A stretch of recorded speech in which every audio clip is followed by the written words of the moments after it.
Hello mga ka-veggie fruit. Nandito na naman po tayo sa ating bagong video. Ito po yung ating tinanim na mga grapefruit last year. Actually nabili po ito bago din natin yung parents ko. So after 1 year po, ito na po sila. Actually namumunga na po sila ngayon. Ating yan po, no? Yung ating mga ayan, kada 2, 3, 4, 5, 5 po sila. Ayan, actually nasa greenhouse po sila. Ayun, may bulaklak na po yung ating isang yung ating grapes. So masaya po tayo dahil may na po yung ating grapes.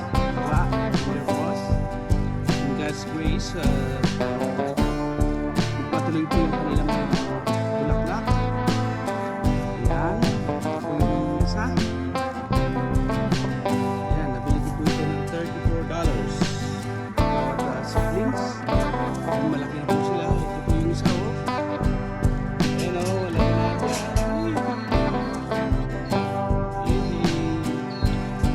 tapos ito naman po yung isa. Tapos dito, nakita ko po kanina, may fruit pala siya sa taas. Ayan po, no?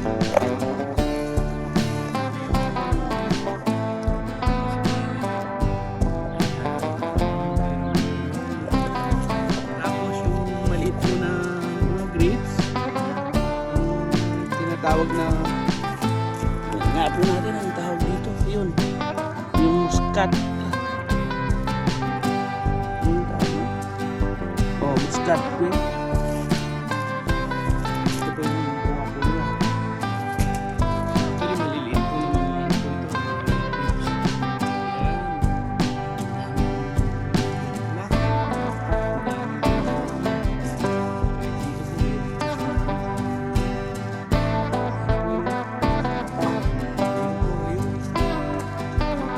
Ipasin ko lang po yung muscat ito. Medyo marami po siyang marami po siyang bulaklak.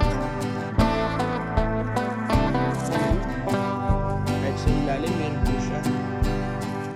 Ayan po yung muscat po natin. Pero yung kung yung crimson, medyo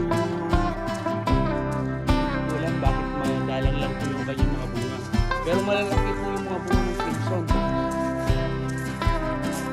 Red crimson, ayun po yung dito pa po yung kanyang crimson seedless.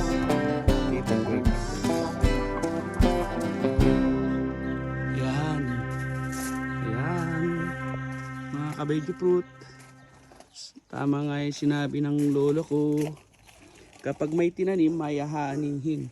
Kaso ngayon wala pa tayong ahanihin dahil hindi pa po matanda.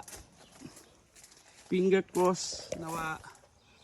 Pagpalain tayo ng Panginoon na lumaki po yung ating mga grapes. Ayan po sila. Ayan mga ka-veggie fruit. Nainganyo na naman tayong mag-video dahil yung ating mga grapes nakikita po natin. Ayan. Ito po ginawa po nung kapatid ko yung ating balag. Yung ating salasala. Ayan. So at least yung pong ating naman drumstick malunggay, yan nabuhay po ulit kasi nung winter umulaklak na ulit. Kasi nung winter namatay po yung lahat po nung aking malunggay. Ito yun po yung seedlings na tinanim natin. Magtatatlong taon na po itong mga mangga po natin, no? Ayan na po yung laki po nila. Kasi malaki pa sa akin yung yung mangga. 3 years old na po to. Yung mga tinanim po natin, pinunla po natin na buto ng mangga. Bowen mango po ito. Yung malalaking bowen mango na bibili sa Coles at saka sa Woolies. Hindi ko na po alam kung saan ko po sila nabili.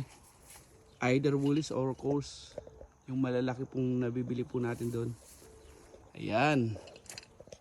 So yung chiko po natin, as usual, hindi po lumalaki. Bansot. Yung ating langka, ayan, patay po siya. Excuse me.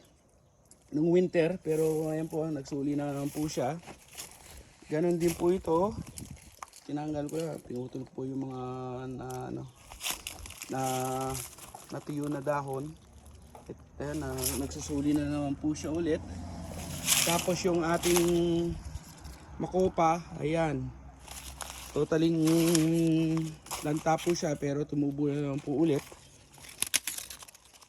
I-update ko po kayo sa susunod na video yung ating tinanim na anong pangalan nito. Yung persimmon, may mga bunga na naman po.